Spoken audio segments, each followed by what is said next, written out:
factor that you're asking about that we're going to amplify here is the resistant factor.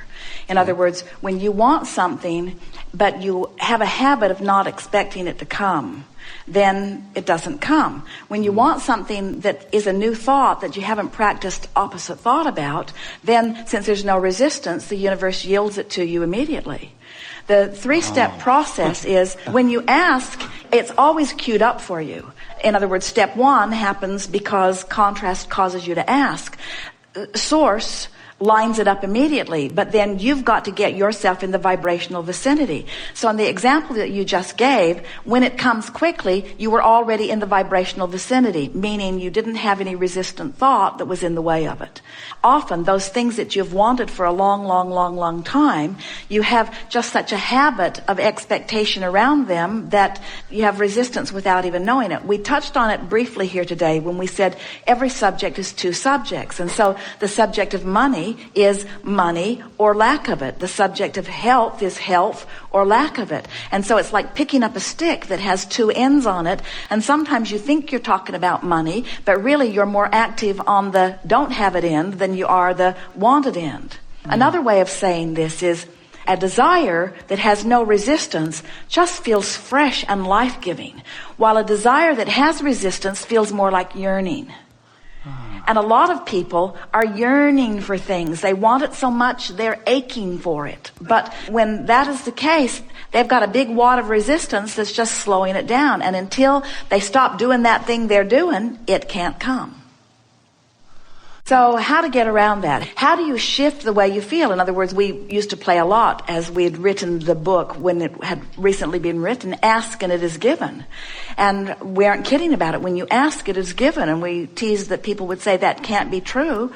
Where's my stuff? Because I know I've been asking, where is it? And we say it's waiting for you in this vibrational reality, waiting for you to stop dominantly believing that it isn't there. It's the same thing that you can't find something that you believe is lost. You have to get distracted from it where you're no longer keeping active that vibration that you can't find it. And when you get distracted, it turns right up in your experience. Because when you ask, it is given, but the path of least resistance has to do with the resistance, you see. So how does someone change a belief about something to allow what they want in? Well, the way you do it is by reaching for thoughts that feel increasingly better to you. You feel your way into alignment. All right, so now if you were just to look at just that sentence, you talked about what you want, and the opposite of it, you went back and forth several times. Because you said, I want more free time, and you said more creative work, but less time at work. In other words, so even though it sounded like you were talking about what you want, you were talking about what you don't want about as much as you were talking about what you want. Whoa. Well, everyone does it. It's sort of like, I want this, but I want this, but I want this, but, so you don't gain any momentum. So what you want to do is begin telling a story in a more productive way. I look forward to doing more of my creative work. So it really is about just telling the story more the way you want it to be, which means telling the story the way that gives you greater relief. We want you to get hooked on the feeling of alignment, because the reason you like to write is because you can't write unless you're in alignment. And when you're in alignment, you're really being who you are. And so it's really bogus. We love you very much, but it's really bogus for you to blame not writing on having to do other things. Yes. In other words, Esther spends a very small percentage of her life in the mode where books flow through her, and yet book after book after book after book after book after book flows. Yeah. Because it doesn't take that much time to write a book. It really doesn't take that much time to write a book. But it takes a lot of time to get yourself into the vortex where you can receive a book. It's not writing the book that takes time. It's preparing yourself vibrationally that takes the time, you see. So, and complaining is out of the vortex whether the complaint is valid or not. You see.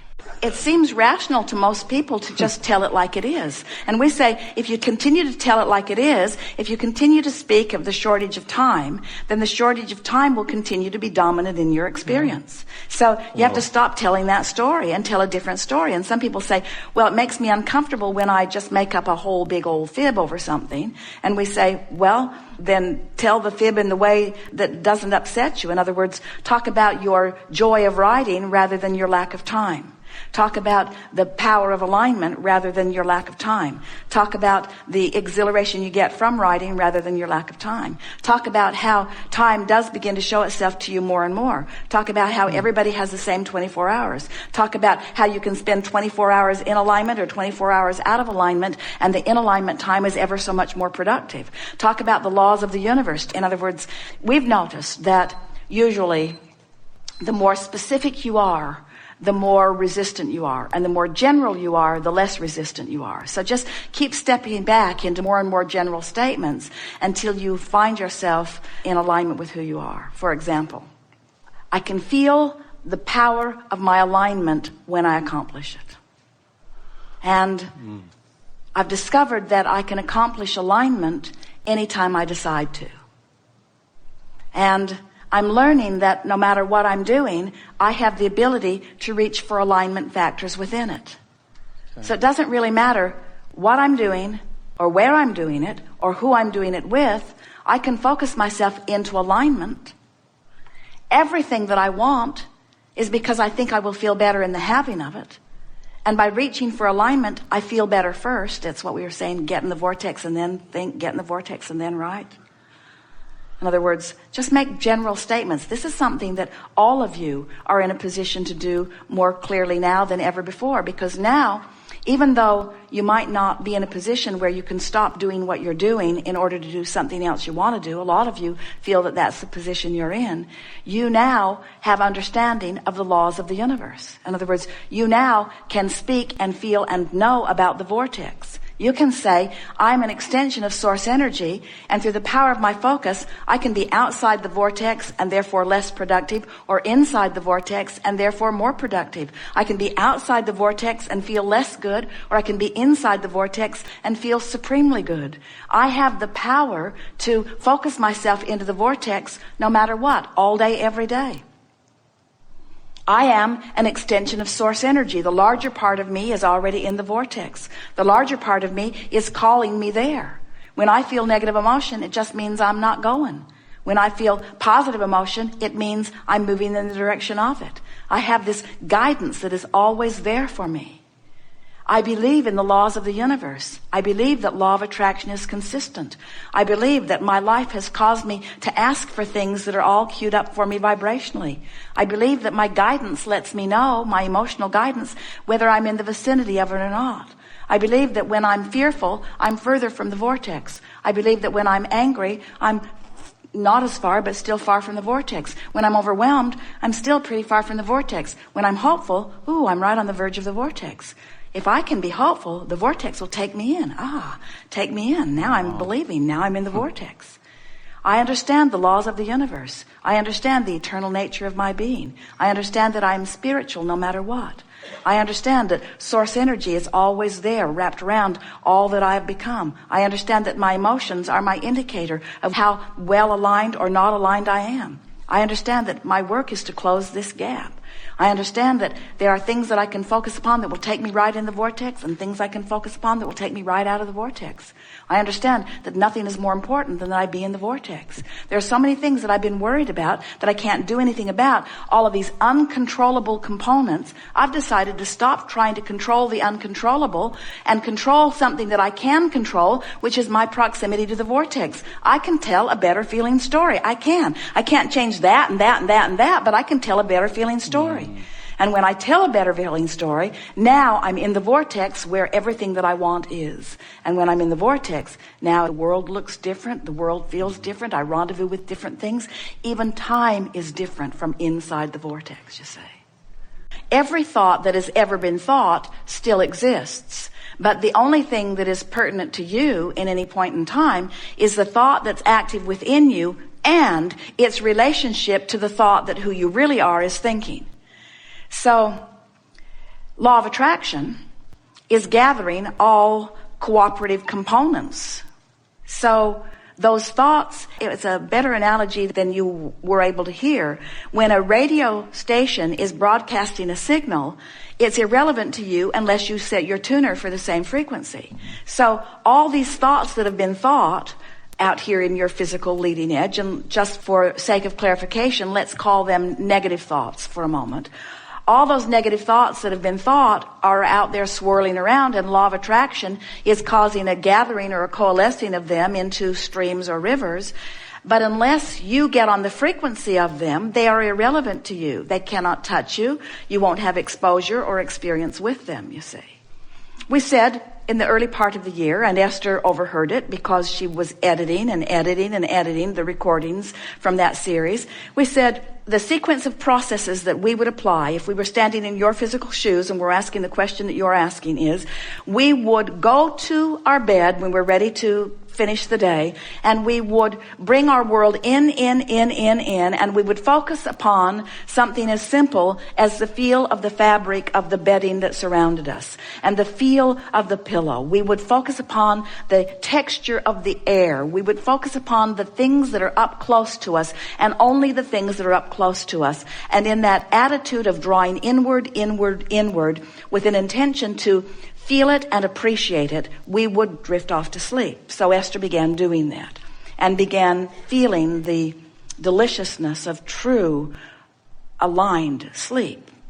Then the next process, we said, when you awaken in the morning, if you go to sleep in the vortex, you wake up in the vortex. So if you've done your work when you go to sleep, when you wake up in the morning, wake up and acknowledge how good you feel. Focus again back on the things that are surrounding you that you are feeling comfort about, and then let your appreciation reach outward a bit.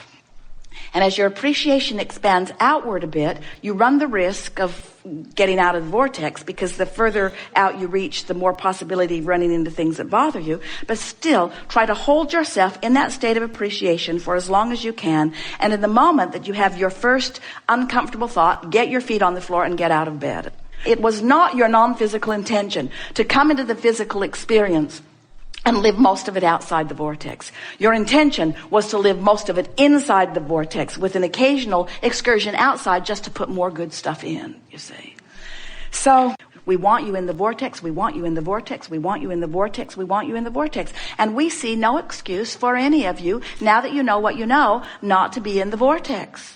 In other words, there's no reason to not be in the vortex. We just want you to know that once you get in there and you stabilize in there and you find the feeling place of it and you remind yourself of who you really are and what it feels like to be in the vortex, we'll never have to have this conversation again. Esther heard the words, she heard the words, she heard the words, she heard the words, she heard the words. Yeah, blah, blah, blah, blah, blah, blah, blah, blah, blah. She's been listening to us for years. Have you seen how many ways we've stood on her head in order to explain to you? It's downstream, it's upstream, it's alignment, it's desire, it's belief, it's a vortex. In other words, there's no end to what we're willing to say to you in order to help you. But it isn't until you actually do the things and you actually feel the difference of being one day, almost all day in the vortex. We don't have to have any conversations with Esther ever again about the alignment of her being. She felt it, she's lived it, she wants it, she knows it's normal. Anything less than that is not acceptable. And now we want to say to you, that's what's been going on with you for a long time. The reason that it feels so dramatic to you is because you have, at very deep levels of your being, conscious awareness of what it feels like to be in the vortex. And being out of the vortex is just no longer acceptable. And that's the way we want it to be for all of you. You don't have to move away from anything or anyone to be in the vortex. You just have to understand that it is there. Do you? Do you believe the vortex is a reality that is there? Do you believe that it's accessible to you, by you? Do you understand that it's just a vibration away? Esther didn't get it either until recently, the momentum that could be built. She wants to get a toehold of something, just something, and then milk it and milk it and milk it and milk it and milk it until now she knows so unequivocally what it feels like to be in that vortex that nothing else is tolerable. She said to Jerry, I'm in the vortex and I'm never coming out. And then she said, don't make me come out. And out she went. But it doesn't matter, because when you're out, when you've been in, you know you can get right back in. In other words, we want to make this vibrational reality so real to you that you stop giving any conversation to not being in there. Sure, a lot of you aren't in there. So what? Get in. But Abraham, I'm not in for it. So what? Get in. But you don't understand. So what? Get in. Get in. Get in. Get in. Get in. No more excuses. Get in.